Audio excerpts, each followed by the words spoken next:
Good morning. Sorry, trying to get all the lights fixed so you can see me. As you tune in, if anyone tunes in, please comment. Let me know where you are. I'm going to type that in. Let me know where you are shopping and what the status. What's the news? What do you want me to know? What do you need people to know where you are and what questions do you have? Let me know that as you tune in. Welcome. I see 2 people in, so say hi. Let me know where you are. I'm going to jump right on in. I have just a short list of notes, but I don't really have a script. There I go, touching my face. So I was going to go over some statistics from the CDC, but I decided not to for a couple of reasons. I reviewed them on Friday and I have not looked at them since. I decided not to because I don't want to generate panic. My nose is itching, so don't worry. I'll wash my hands and change my shirt. But I don't want to create panic and make someone nervous about things. Does that make sense? So you can go to cdc.gov to get the latest stats if you want to know numbers for your specific region or city or whatever, or the country or whatever. But so all of that information is there. So what we're going to talk about are basic facts of how the coronavirus spreads.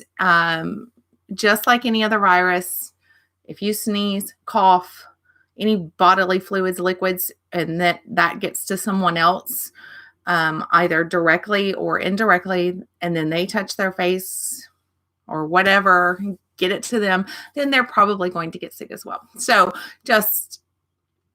you basically want to stay home if you are sick or might be sick, and if you need to get tested, get tested. Let's talk about transfer from inanimate objects like your grocery shelves, your products, your stores, surfaces, things like that. Yes, this virus can live on surfaces.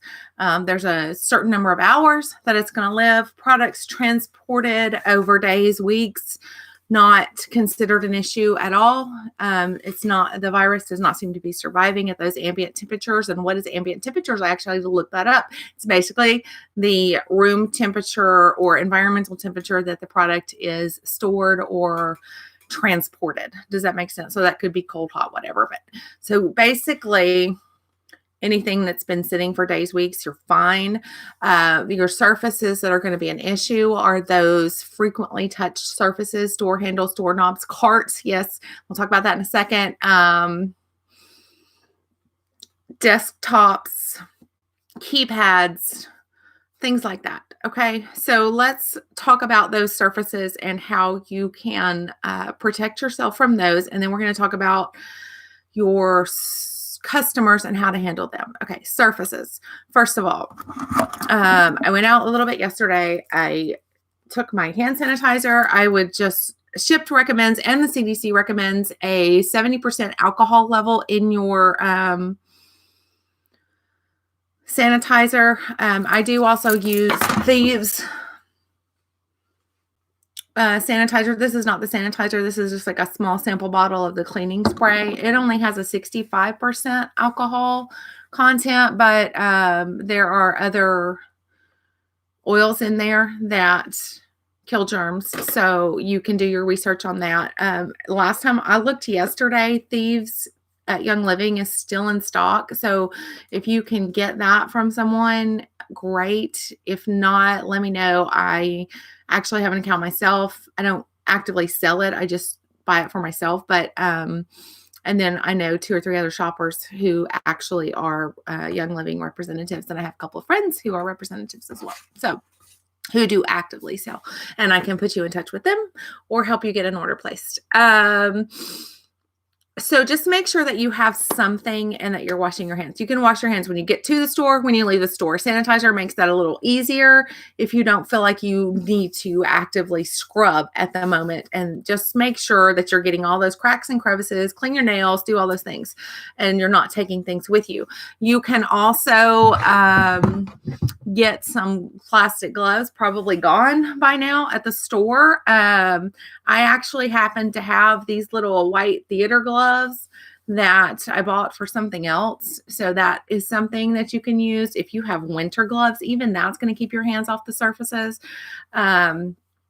from the grocery carts and things like that. It does make it hard to shop though, but because it's hard to use your phone with something like that on. If you have some winter gloves or something with a, the key touch finger pads on your gloves, those will be great as well if you are concerned about that. As far as masks, that's going to be up to each individual person. If you for some reason have an if your immune system is compromised. Hi, Bray, how are you? Good morning, Nancy. Bellevue, how is Bellevue? I heard that Kroger is closing early. I'm going to guess that's probably the case at all the 24-hour Krogers. That's in the Nashville metro. For everyone else, Bellevue is in Nashville area. So just make sure you're cleaning. So masks, I grabbed one at the hospital just so I'd have it, but more wanted it for a prop. I'm kind of wishing now that I had left it so someone else could have it. But just in case someone else in my house gets sick, then I'll have it. But other things, if you can't get a hold of masks and gloves, just a simple bandana around your face, or I wear those knit headbands. I think they're, the hair buffs, I guess, that stretch out really long. You can use those, or a scarf or something like that if you feel like you're in too tight of quarters with some people who may or may not be sick. I know I had a doctor's appointment at the hospital. What day is it? I don't know what day it is, but anyway, I had a doctor's appointment. I think it was Thursday. So I was fine and not really nervous about that until I got in the elevator and realized how close everyone was to me. And I was like, oh, but just take normal necessary precautions and you should be fine. So let's talk about store stocks. My husband is actually at Publix right now, grabbing a few things for my family, just normal groceries to get us through the week because my kids are out of school. So we need a few extra things. We're trying not to get more than we actually need, because we don't actually feel like we need to do that. But that's just my personal opinion. There's no bread in the store right now. I'm guessing that's because the vendors aren't there yet. It's 10 a.m. where I am, or 10:15. And I think the vendors just haven't made all of their rounds yet. If you have specific details about stock availability and trucks and inventory and things like that you can provide to your customers so that they can make informed decisions about what they're ordering, then please do share that with them, as it will help them be prepared and make our lives a little easier in the process. And but bottom line is our customers. Many stores are closing early so that they can restock, or just not doing the 24-hour thing. In the video that I posted this morning, I went to several store websites across the country. I could do them all, but I think you guys are pretty capable of looking that up for yourself. But I did post several of them. I think I went to the Phoenix Metro and checked some of their stores. I checked H-E-B, Publix, Safeway, Dearborg's, Meijer, Publix, of course, Kroger, and Fred Meyer, and Costco. So some of those websites I found actual information on. Some of the information has been listed in the Shipped Hub, the shoppers.shipped.com. And you can see some updated information there. Like, for example, on signatures, Hibbett Sports, if you have that in your area, customers have to sign for those deliveries. Shipped is advising that with customer permission, you may place that signature for them and deliver at the door. Now, that is also true for Office Max and Office Depot. I didn't go past those two stores searching for that because I don't know which stores are delivery only, and those were the only ones listed on the hub. But let's talk about alcohol deliveries. I have not seen any particular advice for alcohol deliveries. So I'm just going to say this. Alcohol protocols are, as far as I know, still in place 100%. If you don't want to get a signature from your customer, if you don't want them touching your phone, if you don't want them signing your phone, then don't take the order. What I would recommend is that you hold the phone, scan the ID, let them hold it, you scan it, let them sign it with their finger or your stylus or their stylus or whatever. And if you feel like you need to wipe your phone down after that with a wipe or something like that, then you do that. If you're not comfortable with people signing and touching your phone, then don't take the alcohol orders, okay? Oh, 60%. You know what? You may be right. I may have that wrong. Thank you, Ray. Stores are Kroger is worse. Good to know. Oh, yes, correct. Publix is closing at 8 p.m. across the country. They have notified. That's listed on their webpage, and that is pretty standard. So your last delivery window for Publix is probably going to be 7 to 8 p.m. wherever you are. No, I've lost my train of thought. Alcohol deliveries. Let's go back to that. Alcohol protocols are not really flexible because of laws. So please make sure that you don't lose your certification for alcohol by not following those protocols. Okay. I have literally never delivered an alcohol order, even though we have beer delivery now in Nashville. I just haven't had one yet. I am certified to do it. I just haven't had one yet. So, I know in Florida and some other places, I'd love to hear from some of you people in Florida and places that have a larger scale alcohol delivery and how you are handling that and what your advice is. I'd love, love, love to hear from you. So let's talk about now how Shipt is taking care of us as shoppers. First of all, they are promoting door drops, porch drops, and it is okay for you to ask your customer if it's okay to leave your groceries at the door. Let's talk about why that might be a good idea. Okay. I love porch drops. I'm a big fan because it gets you moving and keeps you moving faster, and it just lets you just keep moving. Now, in this circumstance, some people might feel like it's less personal and not what you want to do for your customers. Why it might be a good idea. You are interacting less with fewer people. Less, does that make sense? So the more people and surfaces and places you come into contact with, the more likelihood of you picking up and sharing to someone else. Does that make sense? So if I go to the store and someone touched something that was sick, and then I touch it, and then I go to that customer's house and I touch their counter, then I've spread things. So again, make sure you're washing and things like that. So this protects our customer, current customer, our previous customer, our next customer, ourselves, our store employees, our store staff, other customers at the store, et cetera, et cetera. So porch drops, much, much, much recommended. I know that we all have senior clients, customers, and those that might have mobility and other health issues that might require a little extra help. It's absolutely okay as long as you're comfortable to go in and do that. So please use your discretion and best judgment on those. Okay.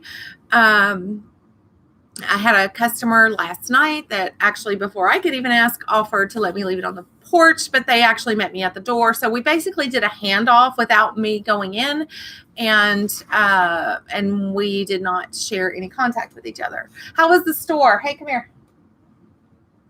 My husband is really happy to go live with you. Look how cute he is. Hey, how was Publix this morning? Busy.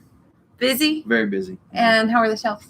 Empty. Very empty. Very empty. So did it look like just vendor items or pretty much everything?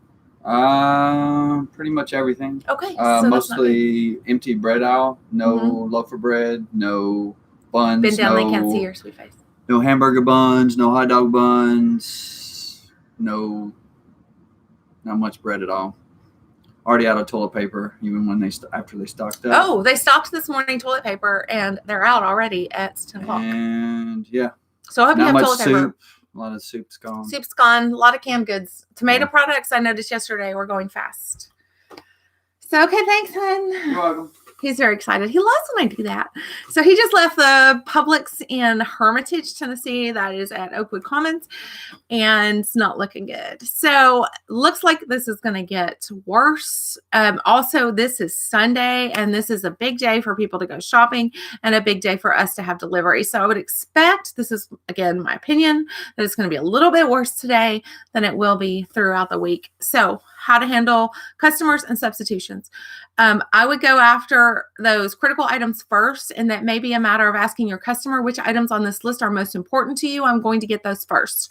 Now, produce, if you can't get strawberries, blueberries, go to the fruit bowls, see what they have available, offer those. I literally grabbed whatever I thought was a suitable substitution and went through a department, texted my customer, okay, in produce, I can get I cannot get or whatever, give them an update per department. And then you can go back and put the things back that they don't want, or figure out a different substitution. Like maybe they'll take raspberries instead of blackberries or blueberries today. They just usually want some kind of fruit. Everyone, as far as I know, most customers are being very gracious and appreciative of us getting out there. So then go to your dry goods. Like I had spaghetti sauce, and customer wanted Classico. I think it was a garlic Classico pasta sauce. So my only two options on the shelf were ragu and Bertolli pasta sauce that had garlic in them. She wanted two. There was only one bottle of Bertolli, and there were several bottles of ragu. I'm not a fan of ragu. So sorry if you are, but I'm not. But, because I'm not a fan of ragu, I said I can get as many bottles of ragu as you want, or I can get one Bertolli and one ragu. And she actually went with that. So we have obviously the same opinion of ragu. So that'll get her through. Nobody was upset, et cetera, et cetera. Cheeses and things like that, oddly enough, seem to be okay. Obviously, if you have toilet paper or paper products and things like that on your list, you probably want to get those first. I know that Publix meats are becoming an issue, especially red meats. I'm not going to go into specifics there because I think that it might be a regional and not nationwide. Well, actually, Publix is mostly Southeast, but I don't want to get into real specific details about that, but do check with your store managers and see what all is going on with particular items and stock. Make sense? And keep us updated. Comment, share in your groups, keep each other posted, et cetera, et cetera. Petco is staying open. Target has limits on items. I can't think of anything else. So Shipt is, if you should get sick and have a positive test result for COVID, coronavirus, however you want to say it, Shipt is going to take care of you for 2 weeks. And that is going to be based on your last 4 weeks delivery history. I'm not going to try to quote you the specifics of that, but they are looking out for us and making sure that we can still deliver and not worry about not being able to work because we get sick. Does that make sense? Which I think is just an amazing thing. It's really interesting to me that we're getting this in the gig life. My husband works for UPS, and they have not offered anything similar. They are discussing it, things like that. But, the employees and union are discussing it. I don't know if corporate is or not. So please don't quote me on UPS information. But I think it's interesting that our gig apps are handling it beautifully, and some of the bigger companies aren't quite there yet. So, but obviously he comes into contact with a lot of people. Nobody at my house is sick yet. Yay. But anyway, if you're out there, good luck. Keep me posted. Let me know in the comments if you have specific questions. Tips have been bad, though. Promos are crucial. How are your tips or other shippers? My tips have actually been okay, but I've only done a few orders and there were regular customers for me, so like people that I'm familiar with. Most of them were about the same as they usually are. So I don't feel like people are tipping more. Some are maybe throwing $5 or so extra. I've seen some reports of people getting extra tips out of gratitude. I haven't heard that tips were bad, and I hate to hear that, but the promos, yes, are crucial. How to maybe help with that? Make sure, like, Shipt is giving us late forgiveness. I'm assuming that's running over in today. I haven't seen an update today in the app, but I